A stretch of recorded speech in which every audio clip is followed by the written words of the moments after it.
কাশিটা আজ আর তত জ্বালাচ্ছে না।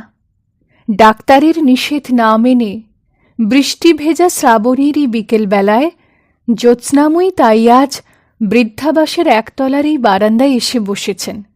হাতে কাঁটা, কোলে সাদা আর নীল পশমের গুটি। হাফ হাতা আর গোলগলার একটা সোয়েটার ইতিমধ্যে শেষ হয়েছে। এখন তিনি হাত দিয়েছেন আরেকটাতে, যাতে পুজোর আগেই এটাও তিনি শেষ করতে পারেন, যাতে 10 বছরের গোপাল তাঁর ঠাম্মার সামনে এসে দাঁড়াবার সঙ্গে সঙ্গেই এটাও তার হাতে তুলে দেওয়া যায়। কিন্তু সোজা উল্টো সোজা উল্টো তাঁর হাত এতদিন যেমন দ্রুত চলত, আজ যে আর তেমন চলছে না। তার কারণ নিউ জার্সি থেকে আজই একটা চিঠি পেয়েছেন জ্যোৎস্নাময়ী। ঠাম্মার গোপাল অর্থাৎ অরুণাংশু সেন আর কমলিকার পুত্র রনি তাতে, যদিও রোমান হরফে, তবু বিশুদ্ধ বাংলায় জানিয়েছে, হলো না ঠাম্মা, বাপি আর মা বলছে সেপ্টেম্বরের শেষে আমরা কলকাতায় নয় ওয়েস্ট কোস্টে ছুটি কাটাতে যাব। ওয়েস্ট কোস্ট যে কোথায় জ্যোৎস্নাময়ীর তা জানা নেই।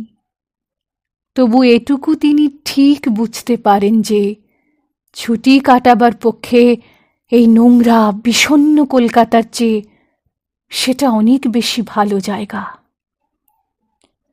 আকাশ থেকে আবার ছিড়ছিড় করে বৃষ্টি পড়তে শুরু করেছে, আর গাছগাছালির ঝুঁটি ধরে নেড়ে দিয়ে মাঝে মাঝেই ছুটে আসছে ভরা বর্ষার দমকা জলো হাওয়া।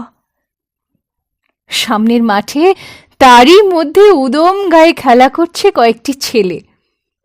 তাদের সবাইকে না চিনলেও এই বৃদ্ধাবাসের চৌকিদারের ছেলেটাকে তিনি চেনেন। ওর নাম তিনি জানেন না, তবে ওরও বয়স হয়তো বছর 10 হবে।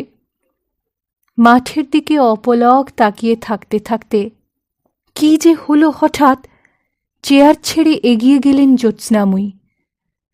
ছেলেটাকে কাছে ডেকে এনে গোলগলা হাফ হাতা সোয়েটারটা তার হাতে তুলে দিয়ে এক গাল হেসে বললেন, গোপাল, এটা তোরই জন্যে বানিয়েছি, তুই সামনের শীতে পরিস।